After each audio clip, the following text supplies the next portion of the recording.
Good morning. My name is Shay, and it is my pleasure to be here to serve as your worship associate this morning.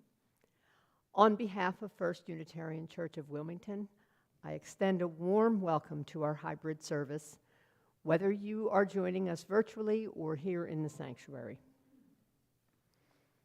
Today's sermon topic is a deep dive into how we experience and manage stress. If you happen to subscribe to the theory that there are no coincidences, you might appreciate the irony of my being diagnosed with a stress fracture. I am sure there's a great metaphor in there somewhere. If you are new to First Unitarian, I invite you to check out our website to learn more about us and to sign up for our email newsletter. First Unitarian Church is a welcoming congregation. We affirm the worth and dignity of all, no matter your racial or ethnic identity, your pronouns or gender expression, your sexual orientation, family structure, income, immigration status, language, size, or abilities, and you are welcome here. We are currently in the midst of our stewardship drive, which is our barometer for what we will be able to accomplish with next year's budget. If you have not already made your pledge, you can do so either today during coffee hour or online through the First U website, firstuuwilm.org. You can find more information about pledging options in this week's e-news. Immediately after today's service, Linda Sanders and Adris Harrell will be holding a 15-minute educational information session here in the sanctuary about our pledge campaign. Coffee hour will begin at the conclusion of the information session, and we hope you'll attend if you're able. You'll still have plenty of time for coffee and conversation after the session. Today's snacks have been provided by the board very graciously, and we thank you. And now let us prepare our hearts and minds for worship.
Thank you.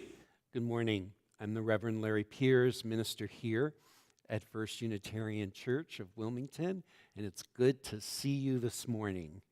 And I want to give a special welcome to Linda Henderson, who many of you already know, and then to Anastasia Samsel, who's our flutist today. And Anastasia won a national competition just yesterday.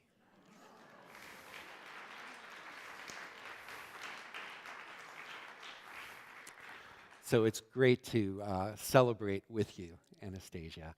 And boy, that music was just so beautiful. I don't think I can say anything more about the need to relax, get rid of stress, and so forth. There was such a healing quality and a wonder to what it was that you offered us today. And you, watch yourself. So our opening words are from Mary Oliver's poem, The Journey. And there was a new voice which you slowly recognized as your own, that kept you company as you strode deeper and deeper into the world, determined to do the only thing you could do, determined to save the only life you could save.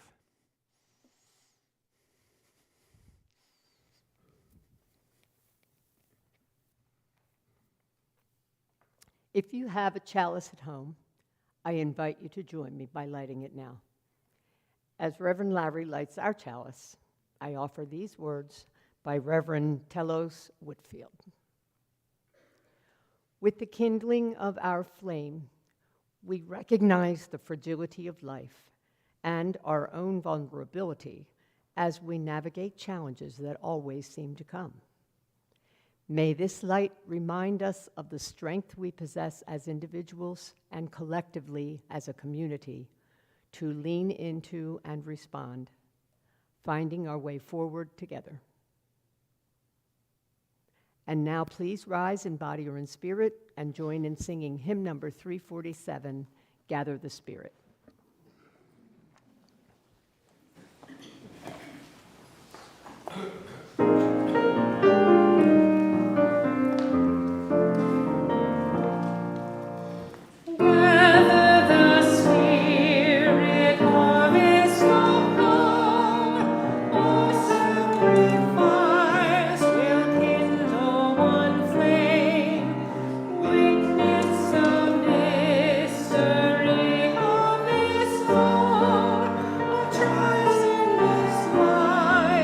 Appear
And now please join me in affirming our mission.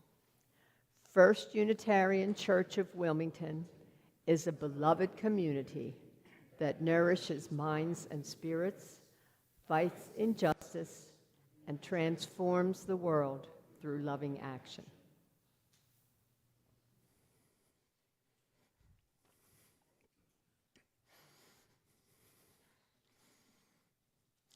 Please join me now in a time of prayerful meditation.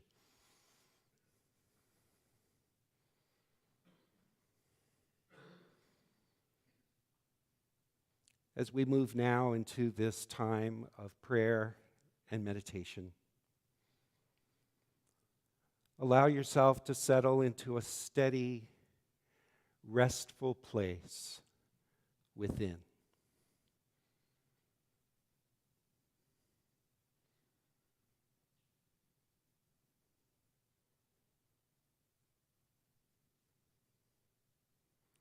And from this centered place, you may begin to do some gentle noticing of whatever has your attention right now.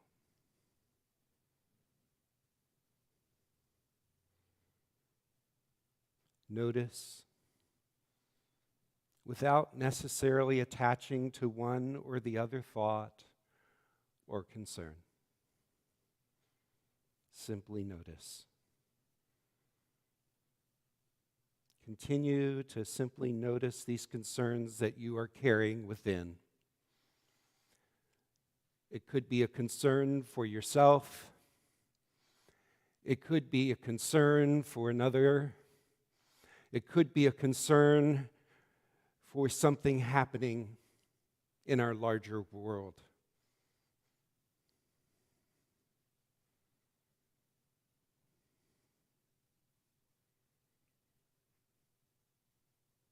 Simply notice your concerns as they present themselves to you.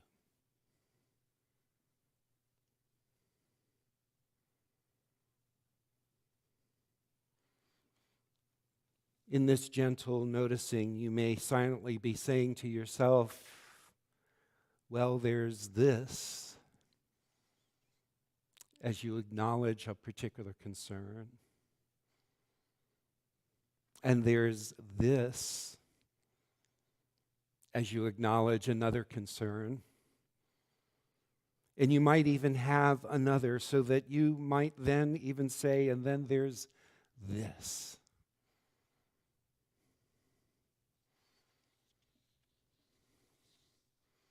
Whatever this is, hold everything first in a gentle practice of just noticing.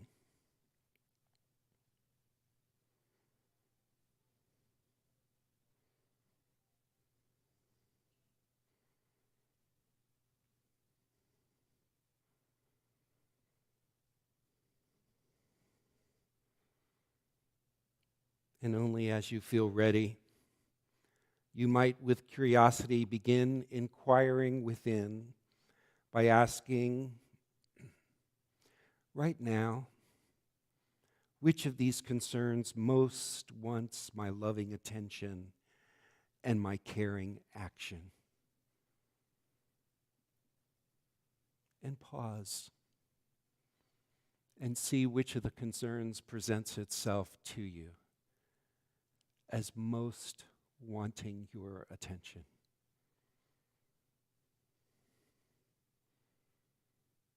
Acknowledge that this particular concern is among others that you could also have easily focused on, but for now, be with this particular concern that most draws your attention.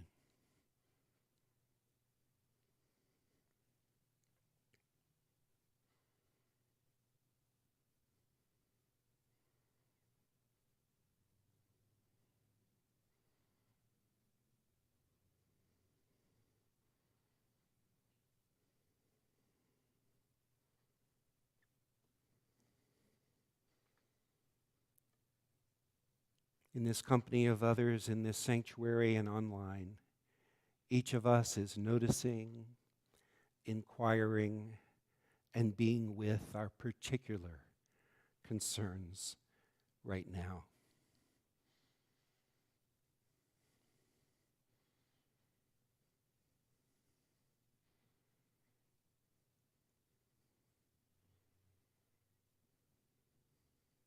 Let us feel held and embraced by this loving company that surrounds us.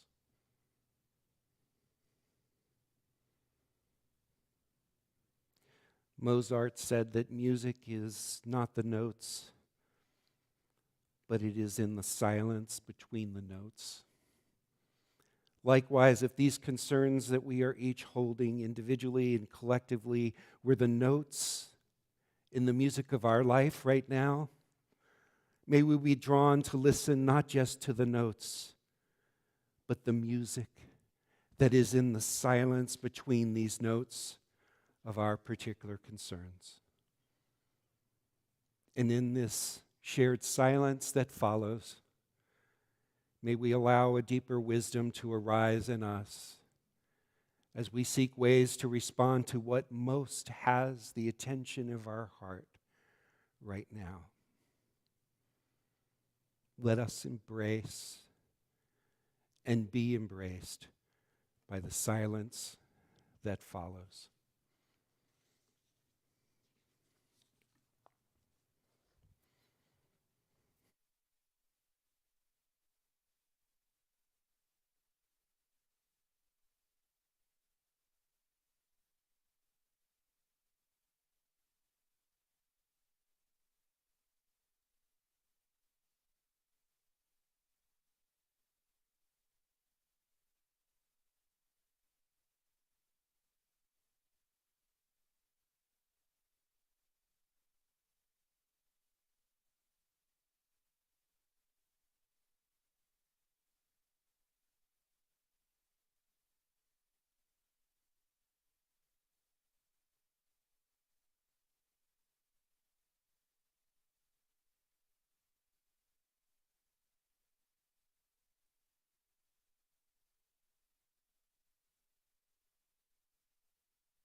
You may wish to say out loud the particular concern that you're holding in your own heart today for yourself, for another, or for this world.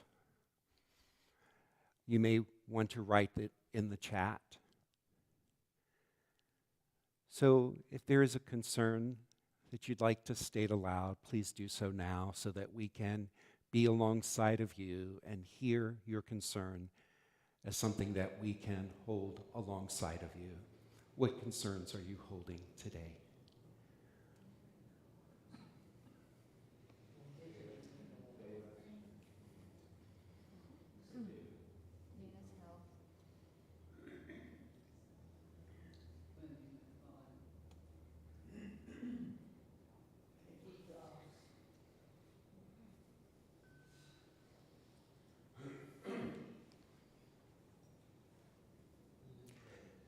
You might even have a joy that you'd like to share today. I'm going to start. I can't help it.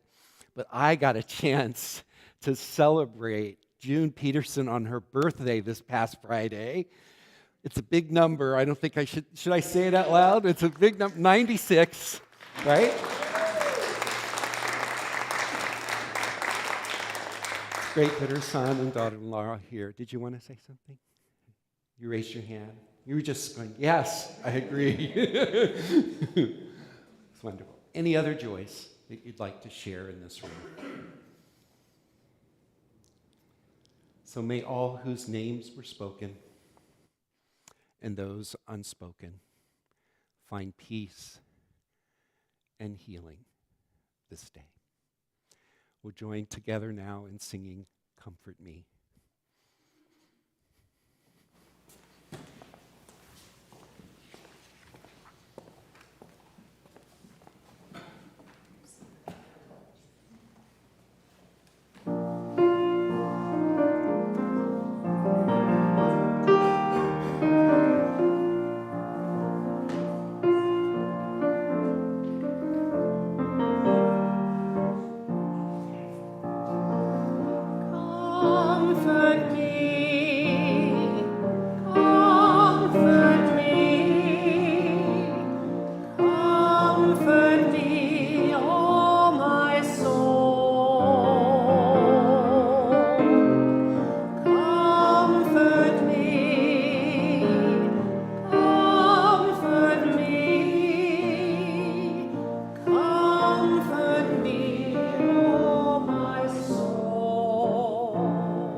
Would you like to live in a world with no stress? Picture it. No worry, no anxiety, no pressure. Sound nice? Maybe for a moment. But stress is woven into our experience of life so deeply, so essentially, that entangling it from itself is impossible. Entangling it from life itself is impossible. As tough as stress can be to cope with sometimes, we would be a lot worse off without it. Humans have a stress response for a reason. It prepares our mind and body for what we need to do in the moment and in the moments ahead.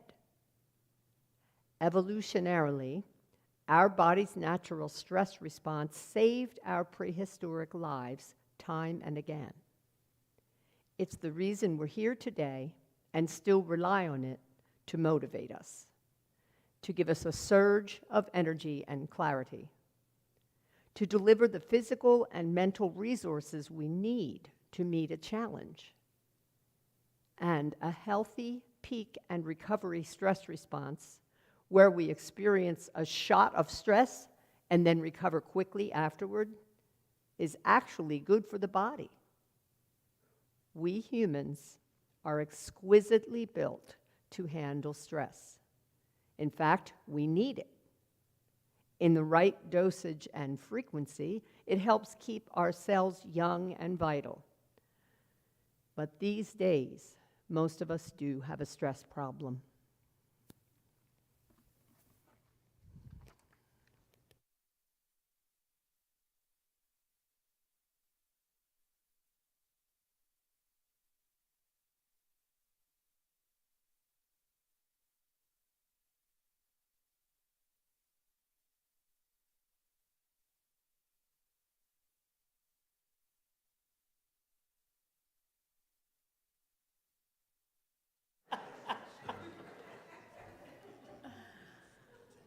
Use this?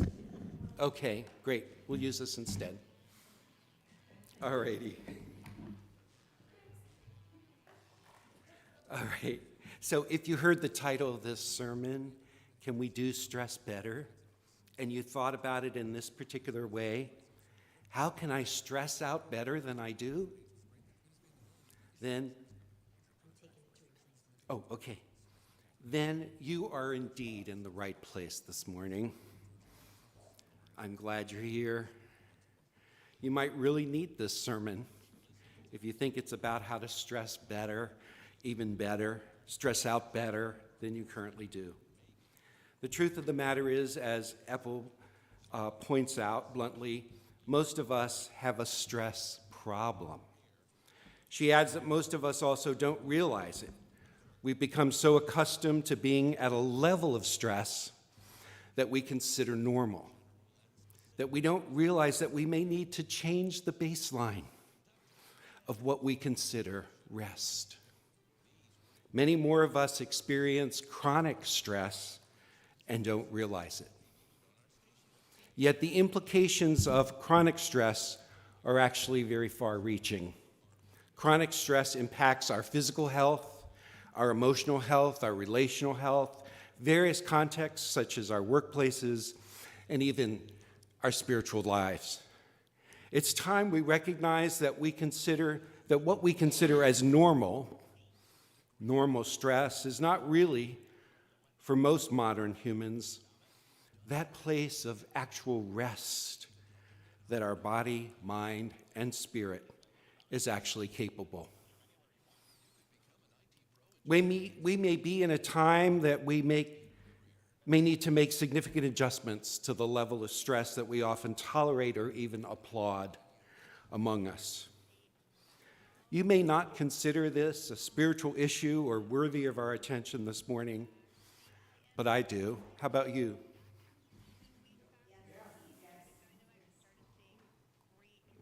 Should I go to that? Do you think? Okay. We're just so adaptable.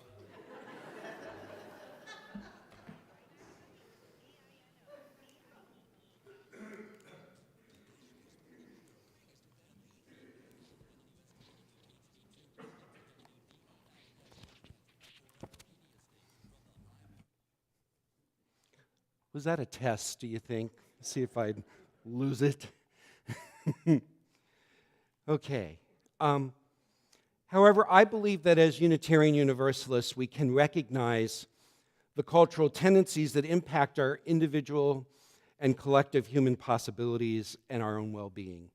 So as Unitarian Universalists, we endeavor to align ourselves with the human aspiration for wholeness, a holiness that doesn't divide the world into imposed, fragmented parts or separate each of us into body, mind, and spirit. Don't we proclaim in our Unitarian Universalist principles our respect for the interdependent web of all existence of which we are a part? Doesn't this principle also express our desire for a deeper connection with all that is? Don't we desire to be aligned with a rhythm that brings us back into balance and in right relationship with the earth, with the web of our existence? If we proclaim such a principle and aspire towards such holiness, then I believe one of the ultimate concerns of our time should be the rippling effects of this unrelenting stress that creeps into our lives and has a lingering impact on our health, our relationships, and our own spirit. In other words, the chronic stress that we've often become so accustomed to living with, and even it seems at times admiring, is a health issue, but it's also an ecological and a spiritual issue that touches all aspects of our lives and our capacity to be human religiously. Chronic stress is not just a first world problem, it's a global problem. The World Health Organization defines health as a, quote, a state of complete physical, mental, social well-being, and not merely the absence of disease or infirmity. And the World Health Organization has declared that stress is the health epidemic of the 21st century. Research on stress has been around for quite a while. I recall in college, so that's like a long time ago, first learning of Hans Selye's introduction of the concept of stress having two categories, distress and eustress. Distress is stress that negatively affects you, and eustress is stress that has a positive effect on you. Eustress is what energizes us and motivates us to make a change. As Epel points out in the reading that Jen did for us this morning, we could not live without some stress. However, in too many of our lives, distress, chronic stress, is impacting our personal and our collective well-being. According to some, over the past 20 years, we've experienced, quote, more frequent stressful events and felt more stressed by them. Groundbreaking research in recent years has also demonstrated the actual impact of chronic stress on the physical body at a cellular level, as well as the impact on what have become very common diseases among us, and also its impact on aging and our overall well-being. Elissa Epel is an internationally renowned health psychologist who teamed up with Elizabeth Blackburn, who won the Nobel Prize in Physiology and Medicine in 2009 for her discovery of how chromosomes are protected by telomeres, which I'll explain shortly. In their book, The Telomere Effect, a revolutionary approach to living younger, healthier, and longer, they were able to explore the impact that chronic stress has on our biology and make their research available to us in an easily readable and understandable book. Epel summarizes some of their research related to chronic stress and ourselves in this way. Chronic stress, she says, leads to elevated blood levels of the triad of important factors: cortisol, oxidative stress, and inflammation. And when these are ever present inside our cells, as they would be in chronic stress, your telomeres, those protective caps at the end of your chromosomes, get worn down at a faster rate than they would normally. The telomeres get shorter faster. Why does this matter? Because critically short telomeres damage your mitochondria, the batteries of our cells that give us energy and keep our cells healthy. And worse, when a worn-out cell reaches the end of its healthy life, it enters a harmful and irreversible state of old age. This harmful, irreversible state is called replicative senescence. But you don't need to remember that, unless you want to kind of impress some others someday and just say, "Excuse me, I feel some replicative senescence coming on," and maybe you can say it easier and more flowing than I did. So Blackburn, she was actually the former president of the Salk Institute for Biological Studies, offers a simpler illustration of the telomere. She says, you might just imagine the telomeres as the ends of our chromosomes are like the plastic ends of shoelaces. Following me so far? Now I see some people, oh yeah, I think I'm understanding this. These telomeres tend to shrink in aging. The astounding part of Epel and Blackburn's research shows again and again, with various populations, various life situations, that chronic stress hastens the depletion of these telomeres. The main thing to understand from the extensive research of Blackburn and Estes is that not only does chronic stress have a, quote, a whole litany of health ramifications, such as risks of obesity, heart disease, diabetes, depression, and dementia, but the main thing to understand is that chronic stress gets into your cells. Gets into your cells. It actually impacts our biology and our capacity for resilience. Fortunately, weren't you hoping for a fortunate note? Fortunately, as Elissa Epel points out in her well-documented research studies in her book, The Stress Prescription, we can turn things around before they reach that state. Moreover, I'll be adding that there are some traditional spiritual practices that can benefit us as well. But before going into some of Epel's practical approaches, I think it will be important for us to have a map of the different levels of stress that we experience. We all know experientially that when we sense a threat, that it becomes like a cue from the environment, that our bodies process that cue and then send signals to the brain. This could be anything, like a car pulling out in front of you in traffic, an unexpected loud noise in the middle of the night. For me, a snake on a hiking trail, no matter how dangerous that snake might be.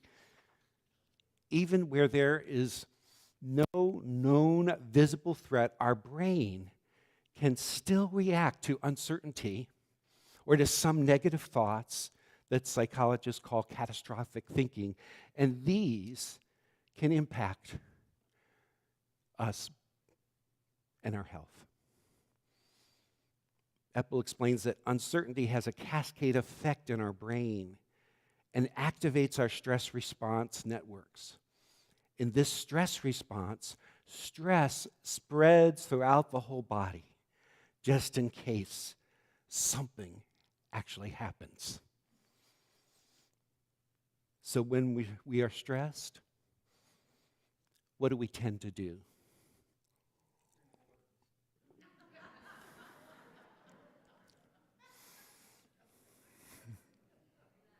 Any other responses? Anyone else want to?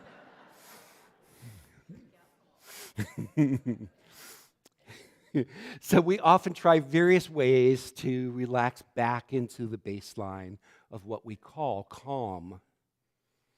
But as Epel points out, our typical level of baseline is actually too high. We need to be able to reset our baseline lower so that we come down from the stress response and truly enter a place of restoration. This is what I found really helpful in the book. So she makes the distinction between different mind states, labeling each a different color. You ready for this? Just say yes. Okay. So there's the red mindset. It's the acute stress that occurs when a stressful event occurs, and we go into what can be called red alert. The yellow mindset is when we have a cognitive load that we carry beyond the acute stress experience. The Buddha said, there's like suffering is like when you have the arrow, but then there's the pain that you carry about why did this happen to me and all the other things that you carry in addition to the actual physical pain. That cognitive load. We can't seem to let go of this even when there's nothing actually visibly in front of us. We may still be experiencing an aroused body and carrying strongly negative thoughts. We might not even be aware that we are ruminating. We've gotten so accustomed to it. And by the way, research has shown that scrolling through your social media on your smartphone doesn't actually take you to a restorative state. Now, for many of us, this cognitive load, this yellow state is what we have become accustomed to calling our relaxed state. There's a lot more still going on that's sending stress into our biology, into our body. So Epel offers these other two states. The green mindset is what she would call a rest state. This is when we are passively engaged in leisure activities, when we are absorbed in an activity like a flow state. It could even be a receptive state of observing nature or beauty. The important point is that when we're in this state, we're monotasking, not multitasking. And then she has what she calls the blue state, the blue mindset. This is the actual deep rest state. This is a time of restoration where our attention may be open and drifting, where we be narrowing our attention and focusing. We may feel deeply relaxing activities such as meditation or deep sleep. And this actually allows cell regeneration. Did you notice the hypnotic quality of my voice when I was talking to you about that deep state? I was trying to lure you there in the moment. The point is that more time that we spend in this state of rest or deep rest, the more we are training our nervous system to live in a more restorative mode. So we're often living in the red and the yellow mind states more often than we realize. And we rarely actually access those green or even much less those blue mind states. In her book, The Stress Prescription, Epel provides a guide to help us over the course of 7 days to push our default baseline even closer to real rest and restoration. To live well with stress, to do stress better, in other words, we need to drop the baseline that we've become so accustomed to to this green and this blue restorative states more often. Now, I can't review all the practices that she offers in her stress prescription, but I do want to say that since many religious traditions have designed designated periods for resetting ourselves, so the Christians have Lent, the Muslims have Ramadan, Jews have those days, the period of the high holy days, I'm aiming to work on these practices during Lent. Now, she offers a 7-day period. Aren't you really impressed that I'm actually lowering my own stress by stretching out that period much longer? To counteract my tendency to dive in intensely and just intercept that stress and give myself more time. So here are some of the practices. First, she advises embrace uncertainty. Rather than allow uncertainty to lead us to that place where we're building stress in our body or mind, notice the first indications of how your body is tending to hold stress.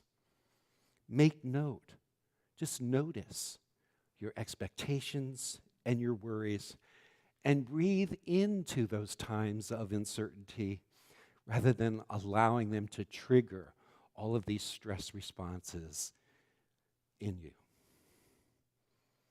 So our natural response to uncertainty sometimes is to move to a place of stress or tension.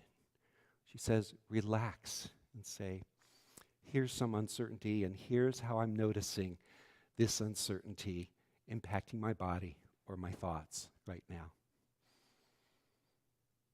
She gives us one practice of catching the beginning of stress before it lands in your body and then letting it go. Let's try that together now. You just imagine some stress, catch it, go ahead, and now let it go. Let's try it one more time. We could do this all week.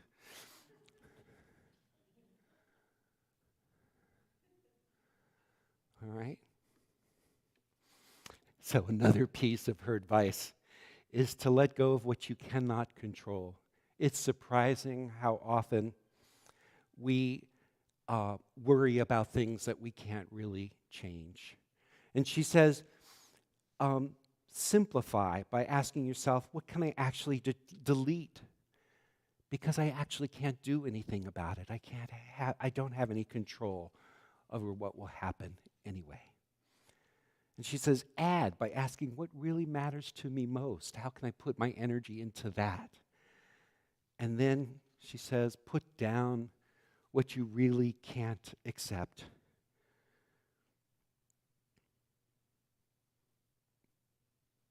Another piece of advice, she says, is to create a positive stress mindset.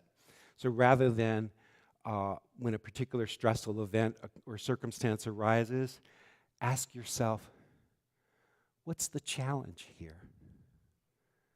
What's the challenge here?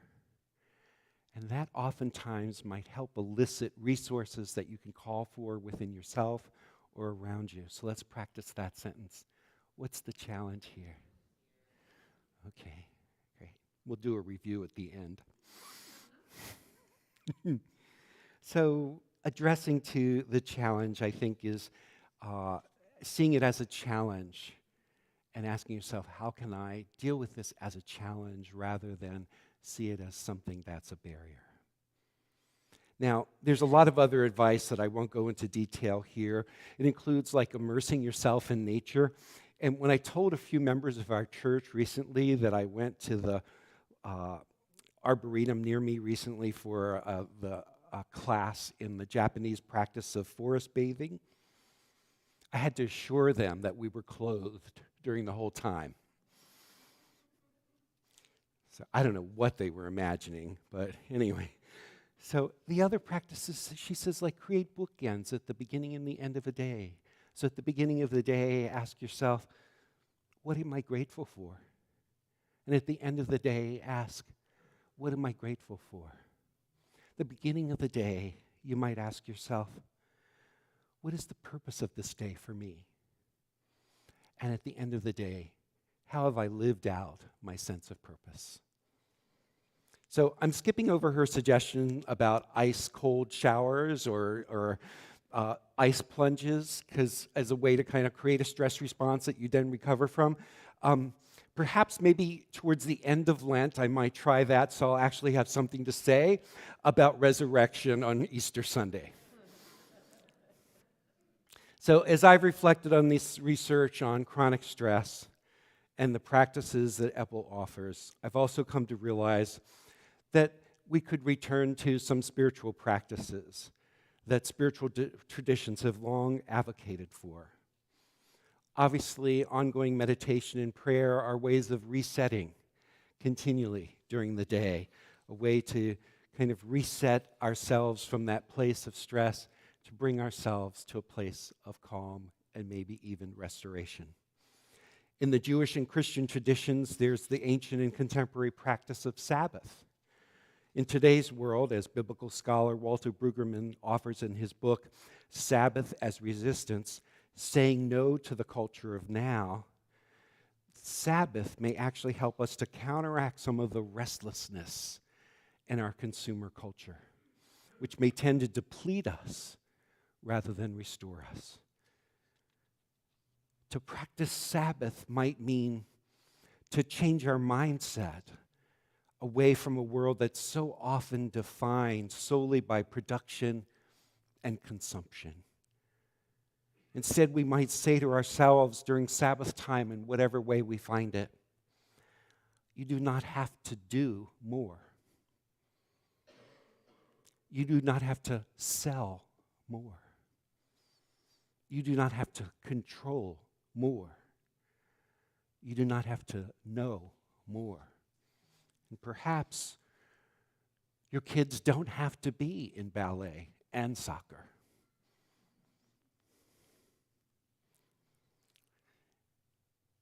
The contemporary Jewish theologian Michael Fishbane offers this insight. One enters this Sabbath rest in order to cultivate a mindfulness of inaction that can gradually suffuse one's entire consciousness, and one may therefore hope to return to the work week with this divine gift in one's heart. And so I invite us to find a new baseline for ourselves if we need it, to recognize where we might be at different moments of the day, and if we're stressing, even if it's just rumination, to ask ourselves to kind of settle down to another place, notice the impact even ruminating has on our physiology, and find a place to just breathe in to that restlessness rather than to be that restlessness. Find moments during the day to continually reset yourself by looking at beauty, by being with nature, by giving compassionate attention to someone else. So in addition to understanding the impact that stress has on us, let us also recognize the impact we can have when we do stress better. So may it be.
Our stewardship campaign theme this year is Generating the Future Now.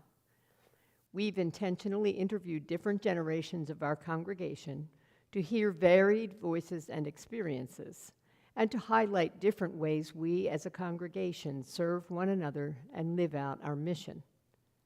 Let's hear today from Lydia Robb as she shares her message with you.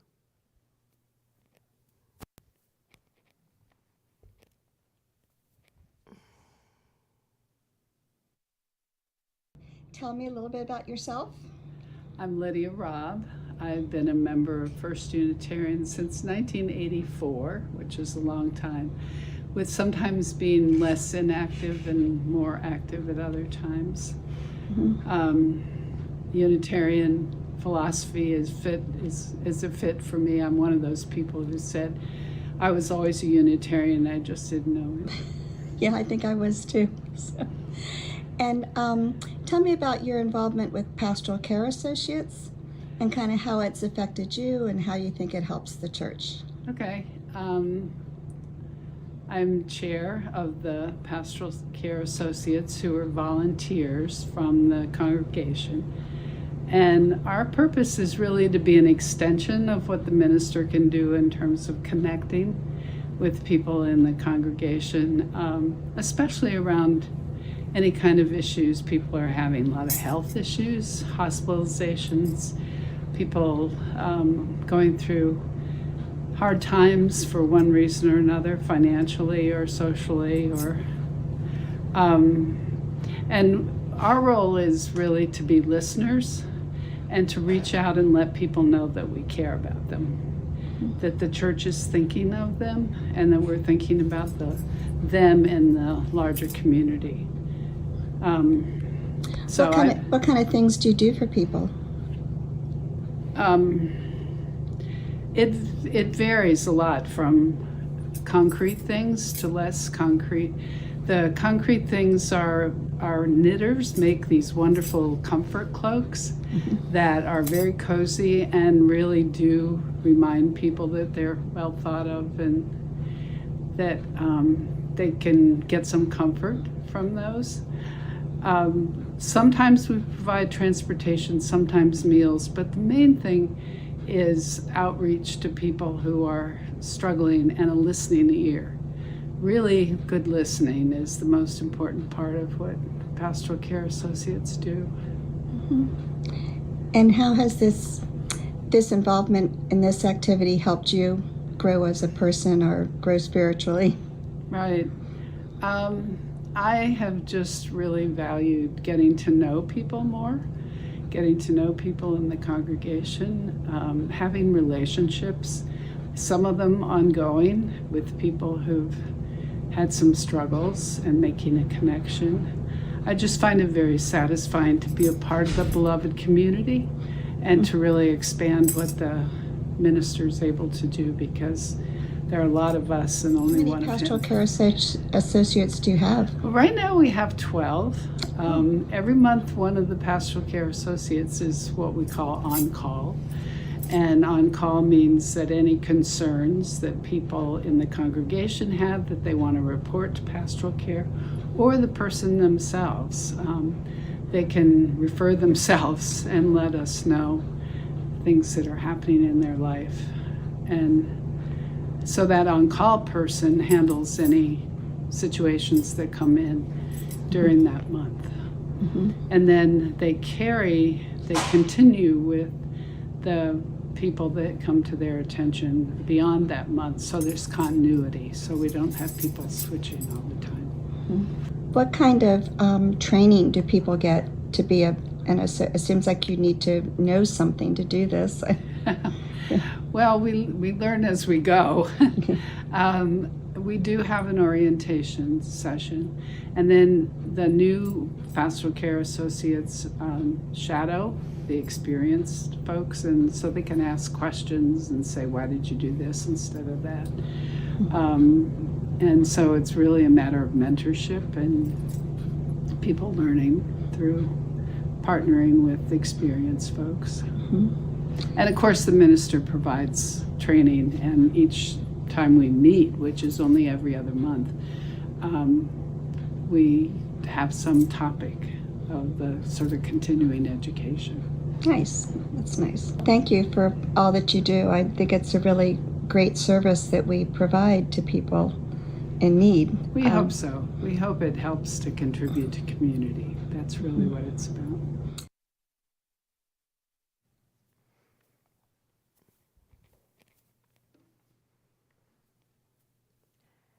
There's a stewardship table in the parish hall where you can get information, ask questions, and pick up a pledge card to fill out. And now to continue the important work of the church, please consider donating generously to our Sunday morning offering. After the dedication, you will see on the slides 4 ways to give, one of which includes leaving money in a metal box at the back of the sanctuary, just under the name tags after the service. The other ways will be listed as we listen to the offertory music. Please join me now in dedicating our offering. To the work of this congregation, which is weaving a tapestry of love and action, we dedicate our lives and these our offerings.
thankful.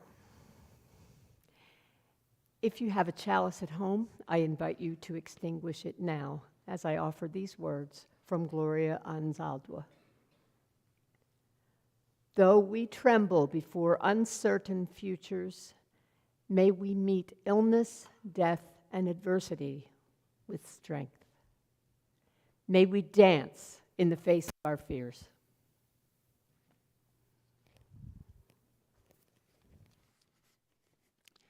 So following the benediction, we'll have our closing hymn, which is Let It Be a Dance, 311. The words will appear on the screen. And I do want to remind you that we'll also have the information session. We're trying to educate members about our budget and so forth this year and not wait till annual meeting to do so. So if you don't mind hanging around for just a little while, Linda and Aegis will be sharing a little bit about our budget and our campaign this year. I also want to remind you, if you didn't happen to see in the special e-news that went out, that the UUA is proposing some changes to the purposes and principles and sources. So we're going to have a meeting of the congregation on Sunday, April 2nd, but you need to do your homework and read this prior to that meeting so you can come informed to that.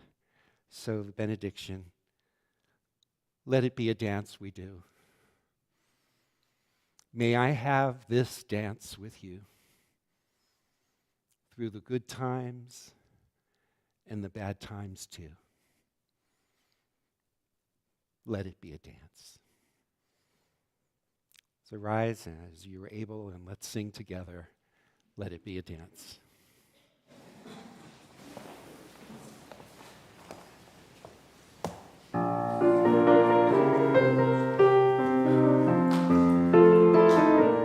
Let it be a dance we do. May I have this dance with you through the good times and the bad times too. Let it be a dance. Let a dancing song be heard. Play the music, say the words, and fill the sky with sailing birds. Let it be a dance.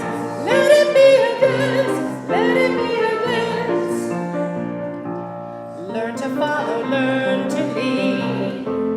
Feel the rhythm, feel the need to reap the harvest, plant the seed. Let it be a dance. Let it be a dance we do. May I have this dance with you through the good times and the bad times too. Let it be a dance. Everybody turn and spin. Let your body learn to bend. And like the willow in the wind. Let it be a dance. Let it be a dance. Let it be a dance. Child is born, the old must die. A time for joy, a time to cry. Take it as it passes by. Let it be a dance. Let it be a dance we do. May I have this dance with you through the good times and the bad times too. Let it be a dance. Morning star comes out at night. Without the dark there is no light. If nothing's wrong, then nothing's right. Let it be a dance. Let it be a dance. Let it be a dance. Let the sunshine, let it rain. Share the laughter, bear the pain. And round we go again. Let it be a dance.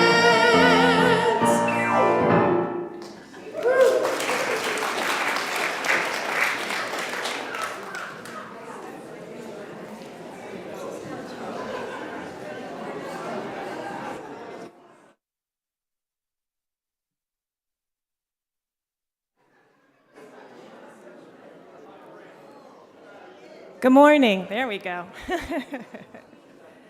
We're going to have a real quick session to talk about the pledge drive. And Linda Sanders is on her way down to join me to talk about budget and numbers and things like that. But to just get a sense of, and for those of you who want to have conversation, you're welcome to go back into the parish hall and talk. But for those of you staying, if you could just quiet down so we can hear. Thank you. In November, we had a summit of over 70 people from the church attended.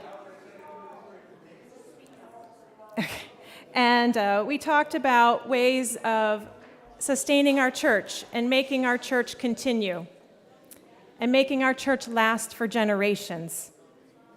And in order for our church to be here in generations, we need to do something about it now. We need new ways of worship. We need new ways of attracting people to First Unitarian Church. And that means volunteer hours. Our CYRE program for our children and youth is growing, and we need to expand it, but we also need volunteers to teach the children, to lead the youth group, and so on. We also need new ways of attracting people, and new ways of doing that is through social media, which requires more technology, more man-hours. People are not reading the newspaper as much anymore. They are on social media. And a lot of people, the younger generation, is not on Facebook like a lot of people assume. It's in Instagram, it's Snapchat, it's TikTok, it's Twitter. It's video-based, it's not text-based. So we need more technology, we need more people to help us create this content. We have a message of acceptance and love that the world needs to hear, and we need to get it out there. We also committed to treating our staff fairly and making our wages and benefits ones that are sustainable for them. And it's a way of living out our principles in action. So for First Unitarian to last for future generations, we need to make changes now. Our bold goals call for bold actions. And that includes increasing our volunteer hours and our pledges. My husband Dave and I have agreed to increase our pledge by 60%. Because we really feel that this church has something to offer this world. And so I'm asking you to think about how you can boldly serve our church too. Because generating our future starts now. So now Linda is going to talk about the numbers and the nitty-gritty of all this.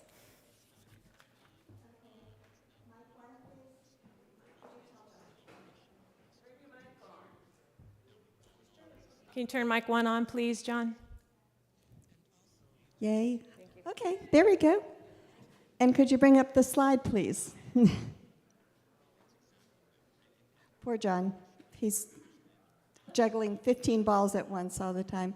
Okay, so this is what it takes to run our church. And I think we should all kind of know this, because we're all part of that. The church belongs to us, and this is what it takes to do what we do. The long and short of it is that we looked at our finances, and we need to increase our income by $100,000 a year to be financially sustainable for the future. That's a big number. So, and I'm going to tell you why and what the components are. First of all, the sources of our income, it takes about $800,000 thereabouts to run the church for a year. And the sources of our income come from a couple of different places. One is rent, and EEC, our child care provider, is our partner in that. They pay us about $120,000 a year in rent, which is a big number. So that's great. We really appreciate that, and they're good partners with us on our mission. So we think it's a really good relationship that we have, and we're very grateful to have them here. So rent is, we get, like I say, $120,000 from them, and then we have other people that use our building from time to time, and they pay us for it. So we get a little more than that total. Another thing we get is a little bit, tiny bit of interest income from our savings, our checking account, a couple $1,000s. It's not much. But we get interest on these big funds that we have that are very important to our sustainability. One big fund we have is the Heritage Fund. Right now it has about $800,000 in it, which is great. And it's invested in things that earn a return. And so then we can take some of the savings, some of the earnings out of those funds, out of those accounts to use for our operating income. And our policies say we can take 4% a year. Currently, our funds are earning a little about 5.3%, even with the downturn in the stock market. Previously, it was much higher than that, but right now it's about 5.3%. So one of the ways we're reaching our extra income next year is to take 5% out of our Heritage Fund earnings, which still we think is prudent because we're not dipping into the principal yet. But it does give us about another $10,000 towards our operating expenses. The other big fund we have is the Maintenance Endowment Fund, which we created when we did our big capital improvement campaign. Remember, we took $500,000 and set it aside and invested it and said the earnings from that every year we will use to cover our maintenance cost. So that gives us about $20,000 a year earnings that we use for routine maintenance stuff, like the roofs and stuff like that. So those two big funds are invested, and the earnings we get go in, help us to generate operating income that we use for our expenses. Another big, of course, the biggest part is our annual pledge drive. That's what our members commit to give over the next year. And it's really important that we know this amount, that what people are planning to do, because that's how we decide how much we can afford to spend the next year. So right now, to make up our difference, where I said we had that $100,000 problem, we've increased our pledge goal by $50,000 this year to try to get us up towards that $100,000 that we need to be sustainable. So that's about a 10% increase. If you think about our annual pledge drive is around, our goal now is about $500,000, $499, but $500,000, okay? Then there's this thing called non-pledge giving. We are a very generous congregation. This is all the stuff, kind of the little stuff we collect during the year. Little. It adds up to about another $50,000. So that's pretty good. This is stuff for like Counterpoint, ILIA, EDR, our music program where we have the soloist and things that we use. Our, I can't think of a bunch of other, but all those kind of, our CYRE program, duh. So that's another $50,000 that we get just for when we have the special collections. Then we have this thing called pass-through. That's another thing. We give another about $13,000 a year to organizations outside of First U. These are the Second Sunday plates where we give it away. We give it away to like the YWCA. We give it away to Lutheran Community Services. So that's money that we collect and then we give it to somebody else. So that's kind of called a pass-through. Now, here's the unfortunate thing. The other source of income that we've had for the past 2 years is taking money out of what I call our rainy day fund. You know, rainy day fund is what you save up for when there's hard times. Well, we've been saving up for a long time. And every time we have some extra money, we put it in this thing called general reserves, which I call rainy day fund, because it's just there for the just-in-case times. Well, this year, we're forecasted to have to take $64,000 out of our rainy day fund to meet our expenses.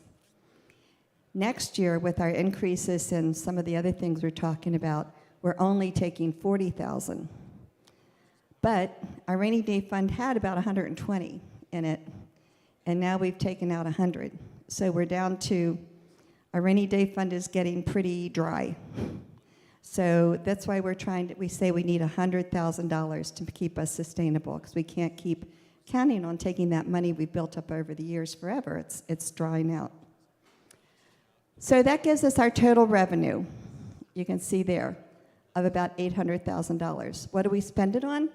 Our biggest expense is staff. That's about $500,000.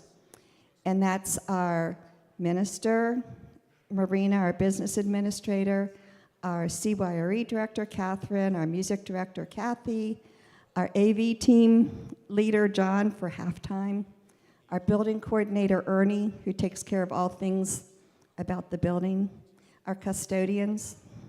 So that $500,000, we've really kind of squished down to about as far as we can go. Our music director and CYRE are only 75% at the time, so they're not full-time employees. John is only half-time, so we've squeezed down the number we have. You know, we used to have 2 ministers, that sort of thing. We've squeezed down the number of employees we have, and we've squeezed down their time below full-time equivalents. So we've squeezed them a lot. Plus, I hate to even reveal this because it's so embarrassing. We've not given them raises much. We've not kept up with the cost of living over the years. Next year, our budget, we've forecasted to give them a 2% raise, because that's all we can afford in this income. If we get any more money over what we're forecasting, we will try to give our staff a higher raise, because 2% in today's economy is really not much. And we value them so much, but we're not showing it with our salaries that we're giving them. But they understand. We do see what fair compensation is, you know, for the positions we have. The UUA publishes guidelines every year, and we are within the rate. We were within the mid-range of all of our position descriptions of what they should be earning as a competitive salary. So I feel good about that. We're giving them what the position deserves, but we have many long-time employees. You know, Reverend Larry has copious amounts of experience, and Marina has been here for years and years. So as far as, you know, you think you progress up the scale as you get more and more experience. We're not kind of keeping up with that, and we're not keeping up with the cost of living. So we're squeezing our staff, and I feel really badly about that. The next biggest expense is our facilities, you know, the gas, the electric, the sewer, the water. Insurance has gone out the roof. Pun intended, I guess. So all of the cost of running the building is about $160,000 a year. Then there's our program expenses, you know, what we spend on CYRE and music and stuff like that. That's good money to spend. We love spending that money. We wish we had more, but we love spending that. And then another thing we pay is our UUA dues. It's called the Annual Program Fund, and that's what we owe to support the bigger organization, which we really try to do. We've been a very good giver over the years. We've met. The UUA gives us a goal every year of what they want us to pay, and we've been able to meet that over the years. And this budget meets that, and we hope we can keep doing that. But you know, if we can't make it, we can't help our big organization either. So all of that adds up to the $800,000, and there you can see we are required to show a balanced budget to the board and to the congregation every year for approval. So this brings us to a balanced budget. But like I said, we're still taking $40,000 out of our rainy day fund. So what we really need is healthy and generous pledge giving this year. So please think about us when you're thinking about what you want to pledge, if you haven't done so already. And please tell us what you're going to pledge so we can move on. Okay? We spend a lot of time and effort in the pledge campaign, and we want to get back to doing the work of the church. So please just tell us what your plans are, and then we'll do the best we can with that. So thank you all very much. Are there any questions you have for me? Yes.